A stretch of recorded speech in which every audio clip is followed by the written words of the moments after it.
Condition हम पढ़ने जा रहे हैं। जैसे प्रश्नावली के प्रश्न पढ़ेंगे, प्रश्नावली 6.3 के प्रश्न पढ़ेंगे, ठीक है। तो इसके पहले हम लोग प्रमेय पढ़ने का काम किया था, ठीक है। तो प्रश्नावली 6.2 पढ़ने का काम किए थे। प्रमेय 6 दूसरा प्रश्नावली जो था उसमें थेल्स के प्रमेय को फॉलो किया गया था, ठीक है। जो थेल्स का जो प्रमेय था, प्रमेय 6.1 और उसका विलोम प्रमेय था 6.2, उनका प्रयोग प्रश्नावली 6.2 में किए थे। अब प्रश्नावली 6.3 में प्रश्न नंबर 3, 4, 5 इन लोगों का प्रयोग करना है। मतलब भुजा भुजा भुजा, भुजाओं के अनुपात या कोण अगर तीनों बराबर हो जाते हैं या दो कोण बराबर होते हैं, या यस जो 5वां प्रमेय हमने बताया था कि किसी त्रिभुज की दो भुजाओं के अनुपात और एक कोण सेम मिल जाएं तो कहते हैं कि ये समरूप है, ठीक है।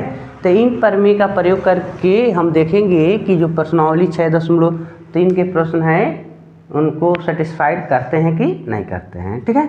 तो आइए देखिए, कहा है प्रश्न नंबर 1 में कि कुछ आकृतियां दी गई हैं, जिसमें से यानी लगभग 6 प्रश्न यानी 2-2 करके 6 राउंड प्रश्न पूछे गए हैं। इस प्रकार जैसे 2 आकृतियों का हम कंपेयर कर सकते हैं। हमने पहले ही बताया था कि अगर तुलना करना हो यानी समरूप जानना है, समरूपता को जांचना है, तो हम अकेले किसी का समरूपता नहीं जांच सकते हैं, उसका संबंध किसी न किसी से होगा, ठीक है। यानी वो तुलना कैसे करते हो, मान लो हमारे पास ये मार्कर है तो इसका तुलना किसी दूसरे मार्कर के साथ किया जाएगा। चलो दूसरा अगर मार्कर बात करें, अब देखो एक दूसरा मार्कर है, अब ये देखा जाए तो इसमें कौन बेटर होगा। अगर इसके रूप को देखकर देखा जाए तो इसका बनावट और इसका बनावट कुछ अलग अलग है, ठीक है। तो इनमें ये नहीं कह सकते हैं कि दोनों समरूप है, क्योंकि इनका बनावट अलग है, ठीक है। तो यहाँ पर हो गया समरूपता को जानने का कंडीशन कि कोई भी वस्तु हो दो होनी चाहिए, तो दोनों के बीच हम समानता ज्ञात करते हैं। तो उसी तरीक़ा से यहाँ पर 2 आकृतियाँ दी गई हैं, यानी यहाँ पर फिगर नंबर जो दिया गया है 1 में, मतलब दोनों को एक के साथ। यहाँ हमने नोट किया है फिगर 2 में, मतलब इन दोनों का संबंध एक के साथ, ठीक है। तो अब इसमें देखना है कि ये समरूप है कि नहीं है। तो देखो इसमें कोण दिए गए हैं और इनमें भुजाएं दी गई हैं, तो इनका जब हम संबंध देखेंगे तो भुजा को, जब भुजा दिया है तो भुजा को मापेंगे, इसमें कोण दिया है तो कोण को मापेंगे, ठीक है। तो कोण के आधार पर इनको हम जांच करेंगे कि समरूप है कि नहीं है, और इनको भुजा के आधार पर जांच करेंगे समरूप है कि नहीं है। तो अगर इनको हम सॉल्व करें तो बात करोगे त्रिभुज लिखेंगे कैसे बाबू, तो लिखेंगे ABC और तथा दूसरा त्रिभुज है त्रिभुज PQR में, ठीक है। दोनों में देखो तो भुजा तो है नहीं, तो भुजा का बात करेंगे नहीं, लेकिन कोण देखेंगे। तो देखो ये शीर्ष वाला कोण है ना, इसमें शीर्ष वाला कोण यह है शीर्ष कोण, ठीक है। तो उनको हम कहेंगे कोण A और कोण P इक्वल टू 60 अंश, यानी दोनों में, यानी यह कोण इस कोण के बराबर है।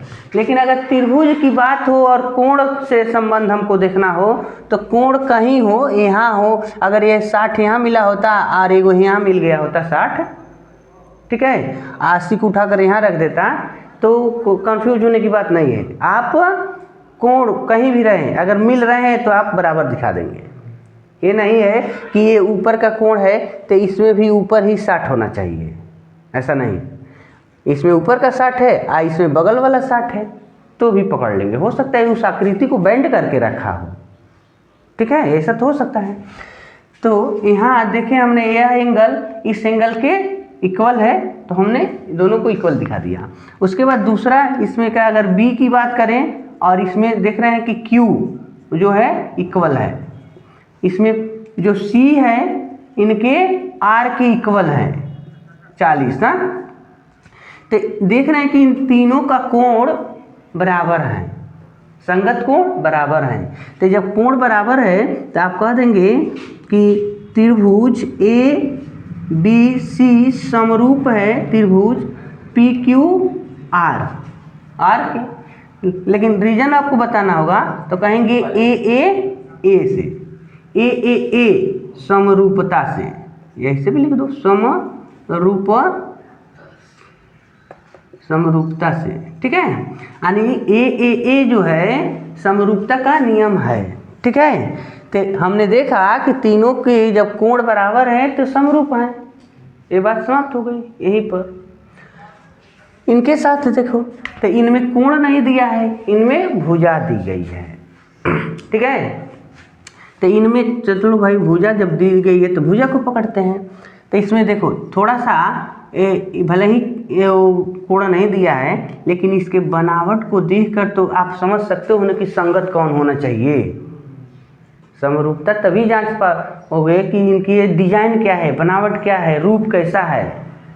रूप के आधार पर ही हम कहेंगे समरूप है कि नहीं है। तो थोड़ा सा देखो ये परपेंडिकुलर, पूरा तो परपेंडिकुलर नहीं दिख रहा है, मतलब परपेंडिकुलर तब मानते हैं जब ये 90 अंश का कोण बनाता है, लेकिन अगर लग रहा है कि ये खड़ा है, ठीक है, तो इसमें भी ढूंढेंगे कि कोई आकृति है का जो खड़ी है। तो यहाँ पर ये दिख रहा है कि ये खड़ा है, हाँ। यहाँ पर यानी क्षैतिज भी नहीं कर सकते हैं, पूरा क्षैतिज नहीं न है, ये तिरछी ऊंचाई हो गई, इसमें तिरछी हो गई, ये क्षैतिज हो गया, ठीक है, जमीन पर पड़ा हुआ है। तो हम तुलना कराएंगे, या तुम अपने मर्जी से देख कर बताओ कि इसमें कोई ऐसे हैं जो आधा, जिसको आधा करे तो मिल जाएगा। जैसे मान लो ये छोटी आकृति है और ये बड़ी आकृति है, ठीक है। तो जैसे इसमें बड़ी आकृति का एक भुजा ले लो, ये कोई जरूरी नहीं है कि लिखना शुरू कर देंगे, लिख के हम पाएंगे। आखिर में लिखेंगे कैसे हम, लिखने का तो हमको कोई आइडिया पता होना चाहिए तब ना लिखेंगे।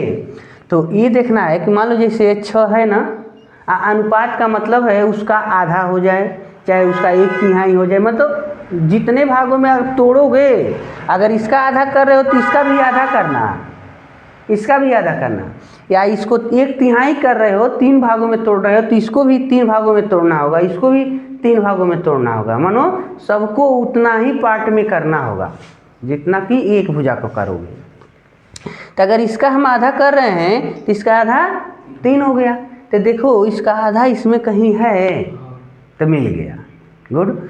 इसका आधा ढूंढो तो इसमें कहीं है, इसका आधा 2.5 होगा, तो चलो 2.5 यहाँ मिल गया, गुड।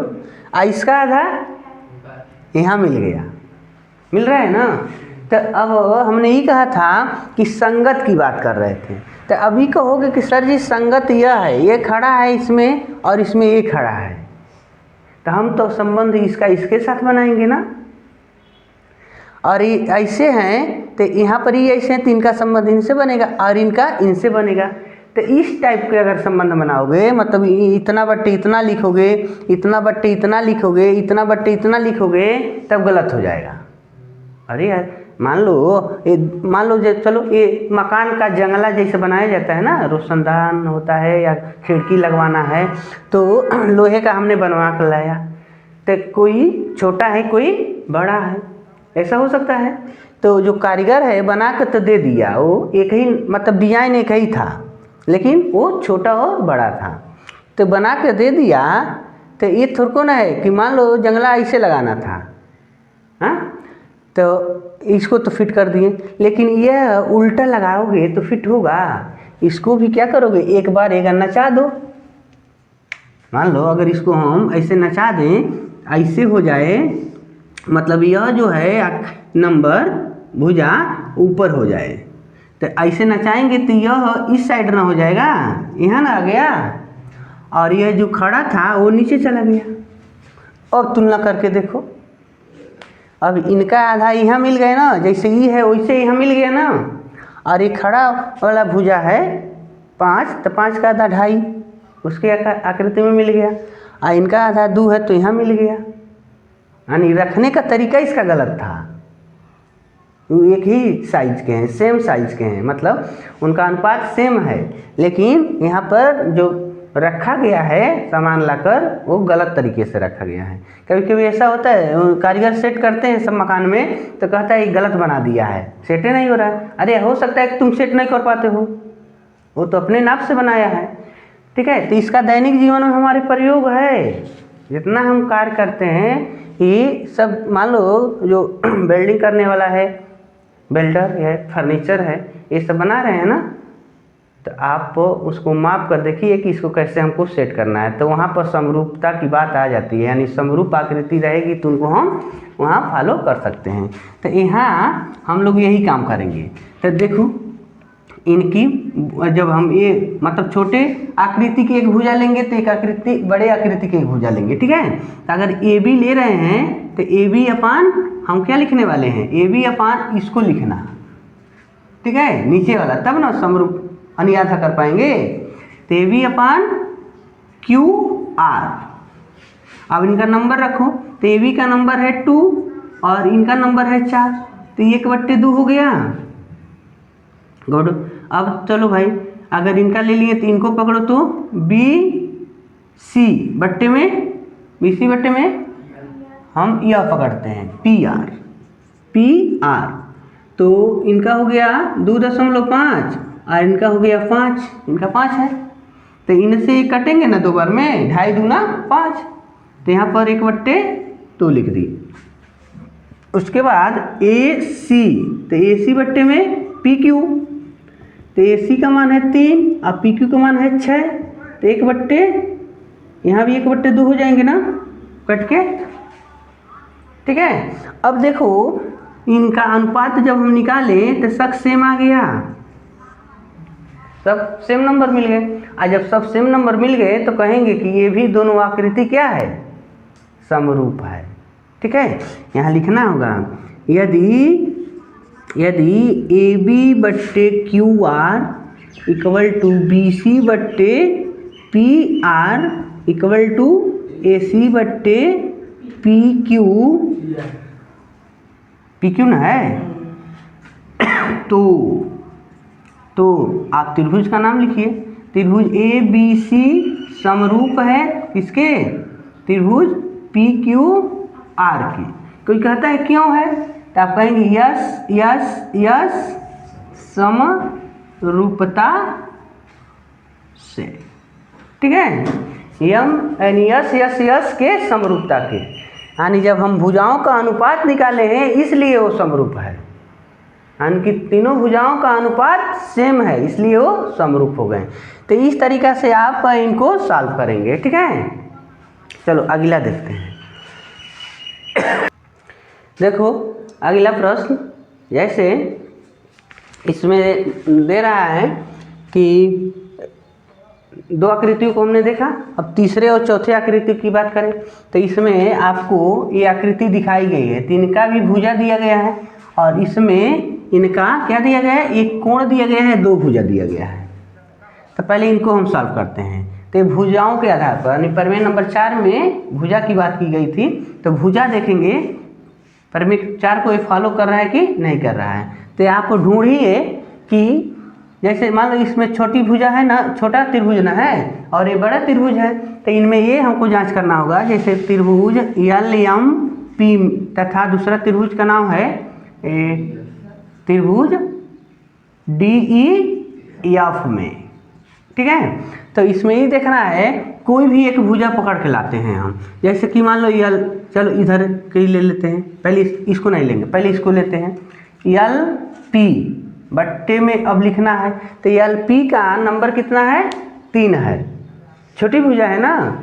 तो देखो इसका 2 गुना करके, छोटा का बड़ा करेंगे तब ना बड़ा कुछ आएगा, 2 गुना करोगे 3 गुना करोगे तो बड़ा आएगा।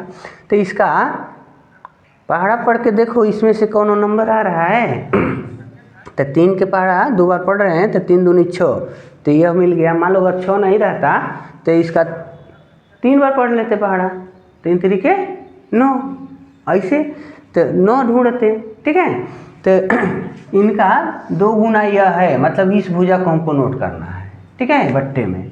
तो DF, तो इनका मान 3 और इनका मान 6, इनका अनुपात 1/2 आ गया। और उसके बाद अगर नीचे वाले को लेते हैं MP को, बट्टे में क्या लिखोगे, D, देखो इनका 2 है तो इनका 2 गुना करो, क्योंकि इनका 2 गुना किए थे तो नहीं आए थे, तो इनका भी अब 2 ये गुना करना है।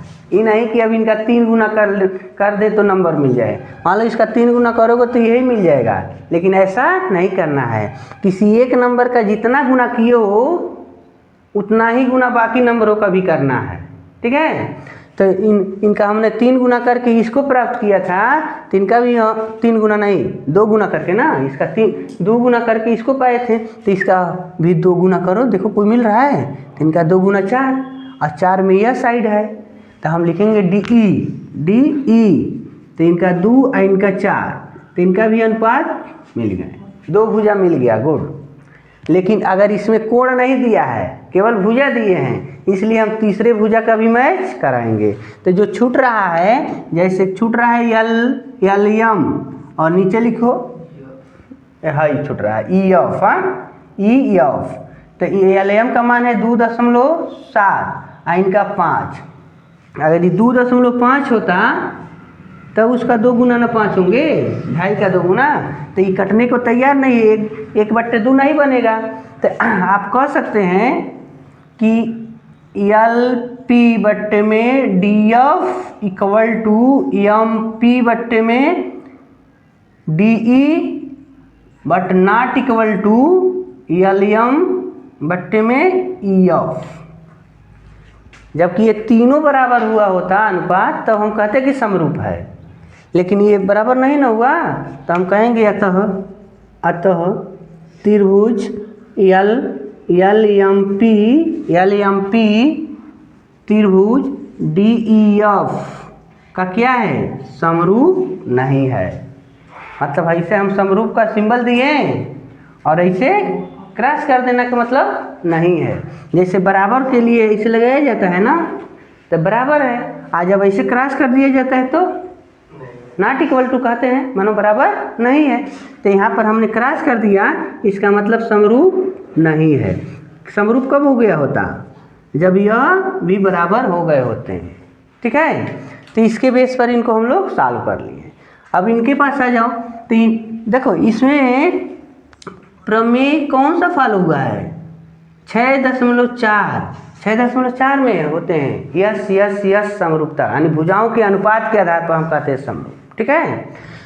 अब इसमें आ जाओ, तो इसमें देखो 2 भुजा दिया गया है, हाँ, और 1 कोण दिया है। तो किस प्रमेय में आता है, तो प्रमेय नंबर 5 में आता है। प्रमेय नंबर 5 कहता है किसी 2 त्रिभुज के 1 कोण और 2 भुजा का अनुपात आपस में बराबर हो तो उनको हम समरूप कहते हैं, ठीक है। तो और ढूंढते हैं, पहले कोण तो मिलिए गया, तुमको दिखने कर रहा है, कोण M कोण Q के बराबर है 70 अंश। लेकिन ये बताया गया, मान लो हो सकता है कि इसका भी मान दे दिया गया होता, ठीक है, तो इनको हम मैच नहीं कराते, क्योंकि प्रमेय नंबर 5 कहता है कि कोण बनाने वाली भुजा का अनुपात बराबर होना चाहिए। तो इस कोण को बनाने के लिए यह भुजा न तैयार हैं, इस कोण को यही ना दोनों भुजा बना रही हैं, तो इन्हीं लोग का अनुपात निकालेंगे। अगर इसका मान दिया गया होता तो इससे हमको कोई मतलब नहीं होती। जिस कोण को लेंगे तो उस कोण को बनाने वाली भुजा का अनुपात निकालेंगे, ठीक है। तो यहाँ देखो, अब यहाँ पर 2.5 है ना, तो 2.5 का 2 गुना मिल रहे हैं, गुड। तो मतलब ये देख कर ही नहीं कि इनको इनके संगे संबंध बना दें, ठीक है।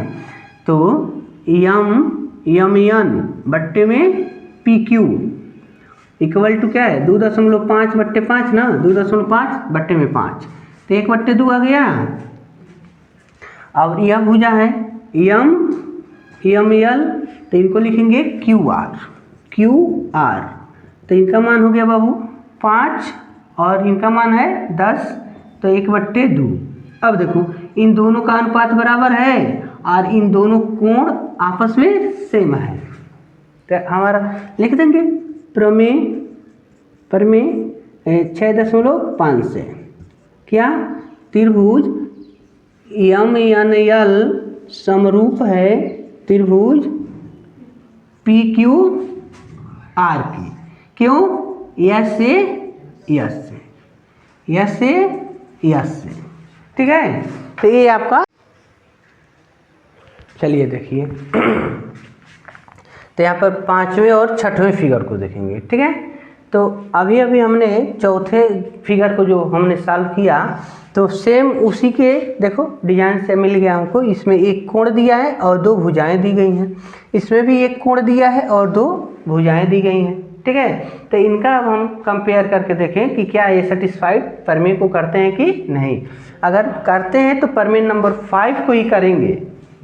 प्रमेय नंबर 5 कहता है कि किसी त्रिभुज के एक एक कोण मतलब एक संगत कोण और उनको आंतरित करने वाली भुजा का अनुपात समान हो तो वो दोनों त्रिभुज क्या होते हैं, समरूप होते हैं। ठीक है, तो यहाँ पर बाबू देखो त्रिभुज ABC और तथा त्रिभुज DCF में, ठीक है, तो एक कोण जो है A और कोण F सेम तो है, ये तो मैच कर रहा है, मानो ये वो कोण कहीं रहे त्रिभुज के अंदर मिल तो गए।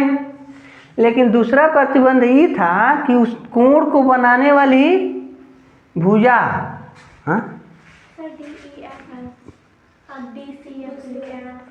ठीक है, यानी ABC और कोण F ना हम लिखे हैं। अच्छा यहाँ पर अच्छा ठीक है DEF ठीक है, तो DEF तो चलो ठीक है, त्रिभुज का नाम मिस्टेक हो गया था ना, तो लेकिन कोण तो ठीक मिल गया, A और F सेम है। तो हमारा प्रमेय कहता है प्रमेय नंबर 5 कि जो कोण बनता है तो उस कोण को बनाने वाली भुजा का अनुपात। तो अब देखो इस कोण को बनाने के लिए यह ना दोनों भुजाएं जिम्मेदार हैं, इसमें तो ठीक है। देखो यहाँ पर कोण है तो इस कोण किस दो भुजा से बना है, इन दोनों भुजा से बना है। ठीक है, यानी यह ठीक है, इनको बनाने के लिए तैयार है, दोनों भुजा का माप हमको पता है। लेकिन इस कोण को जो बना रहा है यह भुजा और यह भुजा बना रहा है, तो इस भुजा का माप हमको पता है और इसका मान ही नहीं पता है। ठीक है, तो बताओ तो हम कैसे कह पाएंगे कि ये समरूप है। इसका मान अगर पता रहता तब हम इनसे कंपेयर करते और निकाल लेते। ठीक है, या अगर ये कहता कि इसका मान बताओ तब मान भी निकाल लेते। लेकिन प्रश्न में क्या लिखा हुआ है, प्रश्न में मतलब प्रश्न नंबर ऊपर लिखा है कि 6.34 में दिए गए मतलब जो आकृति ये दी गई है, दिए गए त्रिभुजों के युग्मों में से कौन कौन युग्म समरूप हैं। हमको बताना है कौन कौन युग्म, दो दिए गए हैं तो कौन समरूप है। समरूपता की कसौटी को लिखिए, मतलब किस प्रतिबंध के कारण समरूप है, हमने किस प्रमेय से समरूप हैं ये भी बताना होगा। और कह रहा है कि अपने उत्तर देने में किया है, यानी जिसका प्रयोग किया है उसको बताइए, और समरूप त्रिभुजों के सांकेतिक रूप में व्यक्त कीजिए, मतलब संकेत के रूप में व्यक्त कीजिए। लेकिन ये नहीं कहा है कि मान ज्ञात करिएगा, यानी किसी त्रिभुज की भुजा का मान ज्ञात करिएगा। अगर मान ज्ञात करने को कहता है कि ये दोनों समरूप है और इसका मान बताइए तो हम लोग मान निकाल लेते हैं, बट हमको केवल ही बताना है कि ये समरूप है कि नहीं है। तो यहाँ कहेंगे कि देखो बाबू एक भुजा ले लो, अभी पहले AB है ना, तो इसमें से हम कौन भुजा ले सकते हैं, यह भुजा ले सकते हैं, क्या DF। तो AB का मान है 2.5 और DF का मान है 5, तो 1/2 आ गए ना। अगर यह 3 यहाँ ना दे के यहाँ दे दिया होता ना बाबू, तो यहाँ 6 है ना, तो हम कह देते समरूप है। लेकिन आपको इसका मान नहीं दिया है, इसका मान दे दिया, तो कहेंगे कि AC अपान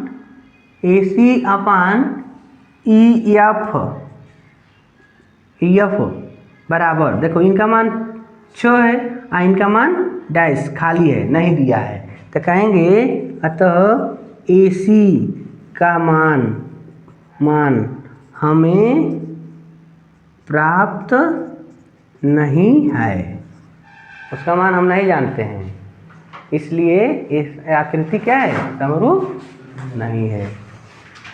इसलिए यह आकृति समरूप नहीं है। केवल यही कारण बन गया कि अगर इसका भुजा दे दिया गया होता तो समरूप हो गया होता। ठीक है, इनमें आ जाओ, इनको देखा जाए। अब देखो इसमें दो कोण दिया है केवल। अब कोण के आधार पर एक परिमित हम लोग जानते थे कि अगर किसी त्रिभुज के दो कोण आपस में बराबर हो जाएं तो हम कहेंगे कि ये त्रिभुज क्या है, समरूप है। तो दो कोण दिया है तो देखो तो बराबर है। आ जाइए भाई, त्रिभुज DEF तथा त्रिभुज कौन सा है, PQR में। ठीक है, आ जाओ, कोण D कितना है, पहले कोण E देखो, कोण E कितना है 80 के 80 है ना। इसमें भी कोण Q भी 80 है। तो देखो कोण Q हो गया, कोण Q बराबर कोण E 80 हो गया। लेकिन कोण 70 दिया है, एगो कोण 70 दिया है तो इसमें देखो कहीं 70 है, इसमें 30 दिया है तो इसमें कहीं 30 है, तो है। देखो थोड़ा सा छुपा लिया तो उसको निकाल लो। ये बताओ इन दोनों को जोड़ो कितना होगा। हाँ, इन दोनों को जोड़े तो 150 हो गया। त्रिभुज के तीनों कोणों का मान कितना होता है, 180 होता है ना। तो ये बताओ 150 में कितना जोड़ेंगे तो 180 होगा 30। इसका ये मतलब है कि यही 30 रहेगा चाहिए। गुड।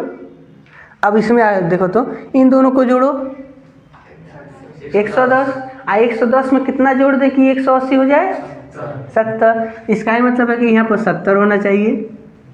मान लो अगर 2 दिया है तीसरा नहीं दिया है तो आप तीसरे को निकाल लो। तो ये फिक्स पॉइंट है ना कि त्रिभुज के तीनों कोणों का मान 180 होता है।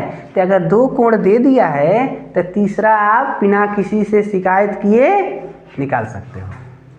अब बताओ, अब देखें समरूप है कि नहीं है। आ जाइए, तो क्यू मैच कर दिया ना, तो अब D P के बराबर है कि नहीं है,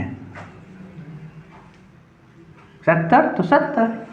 और कोण F तो कोण R 30 है ना। तो कहेंगे अतः त्रिभुज या DEF समरूप है PQR के।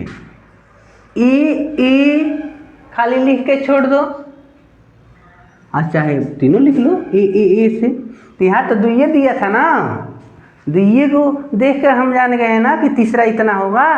तो ए से अगर दुइये को मैच कर जाए तभी आप कहेंगे कि ये समरूप है, या तीनों मैच करता है तो भी कहेंगे कि समरूप है। ठीक है, तो इसको आप मतलब ये फॉलो करना होगा। केवल 2 देखकर आप रिजल्ट को यानी नकारात्मक नहीं घोषित कर सकते हो। ठीक है, तो इस तरीक़े से आप ये कह सकते हैं कि ये समरूप है। यानी जो पहले प्रश्न में 6 आकृतियाँ दी गई थी, युग्म दिए गए थे त्रिभुज को, तो इनमें हम लोग सभी परिमेय को फॉलो कर दिया। ठीक है, इसी के भी देखते हैं प्रश्न नंबर 2। दूसरे प्रश्न में अब यहाँ पर हमको ये नहीं सिद्ध करना है कि त्रिभुज समरूप हैं कि नहीं हैं, इनमें कौन से रूल फॉलो किए जाएंगे। ठीक है, यहाँ पर दे दिया है, कह रहा है कि यहाँ पर ये आकृति ये दी गई है, तो इसमें देख लो यहाँ पर 70 अंश का कोण दिया है और यहाँ पर 125 अंश का कोण दिया है। ठीक है, तो कह रहा है कि बाकी कोण बताओ। पहले तो कह दिया ODC एक त्रिभुज दिख रहा है ना, और OBA यह त्रिभुज और यह त्रिभुज दोनों समरूप है। तो आपको पहले बता दिया गया था कि समरूप त्रिभुजों के कोण बराबर होते हैं, या यही प्रमेय था कि जब किसी त्रिभुज के सभी कोण बराबर हों तो समरूप होते हैं। तो अब ये ऑलरेडी मिल गया हमको समरूप, तो हम कहेंगे कि इनके संगत कोण जो होंगे ना बहू बराबर होंगे। लेकिन ये बताओ इसका संगत कोण कौन होगा, हई होगा कि हई होगा।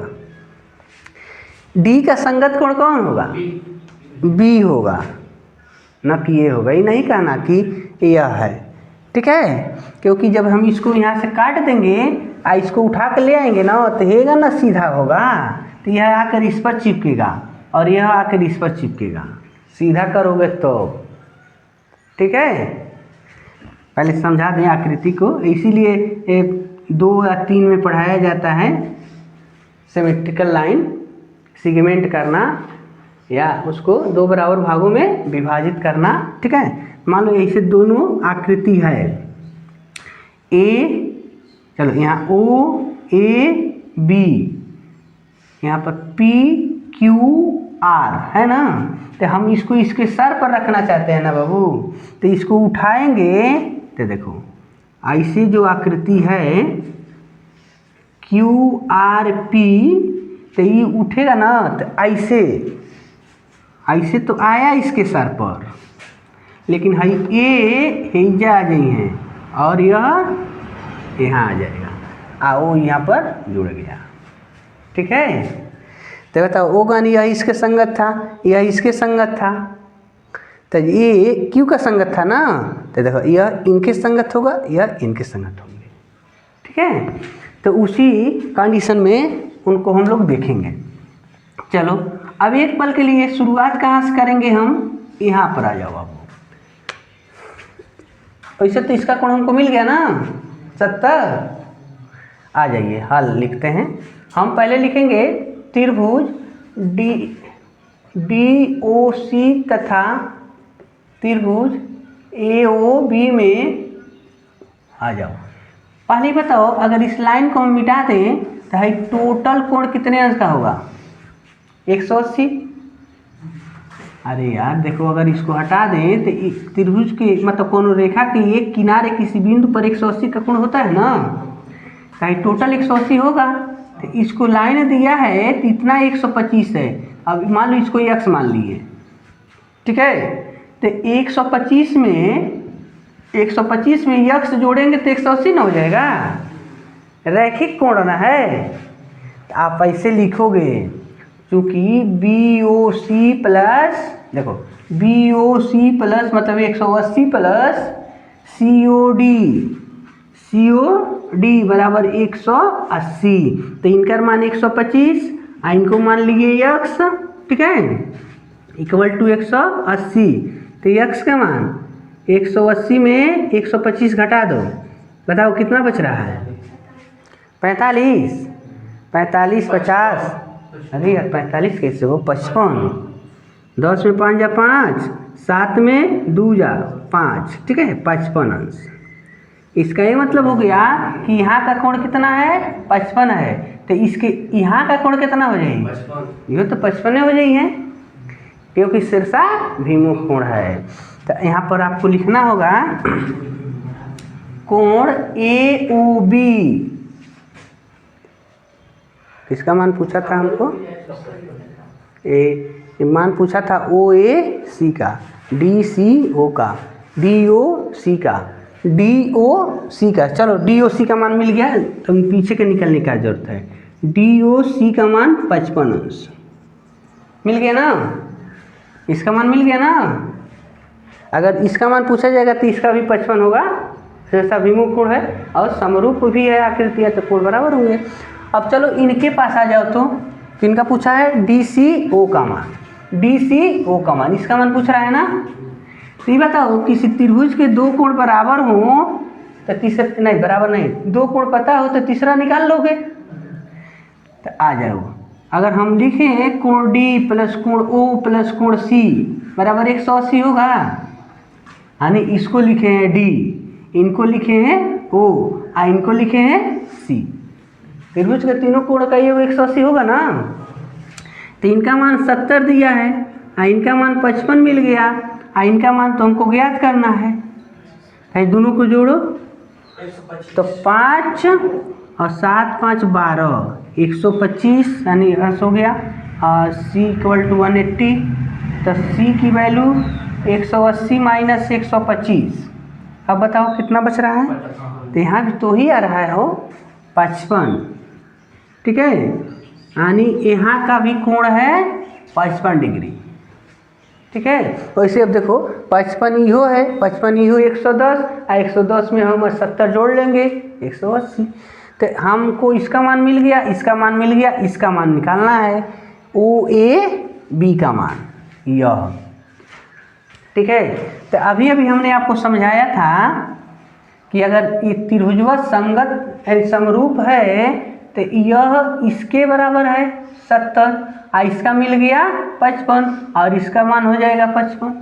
इसके कोण के संगत है ना कोण, समरूप आकृतियां ना है। तो अतः कर दोगे कोण OAB बराबर है कोण DOC के।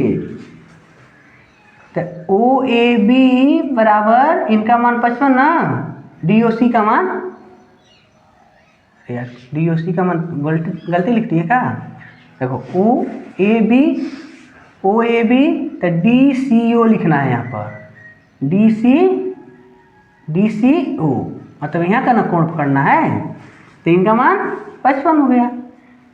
कोई पूछेगा कि कहीं आप दिखा दिए यह बराबर है, तो त्रिभुजवत समरूप न दिया है प्रश्न में, इसलिए वो बराबर हो रहे हैं। ठीक है, इस तरीके से प्रश्न को सॉल्व करना होगा।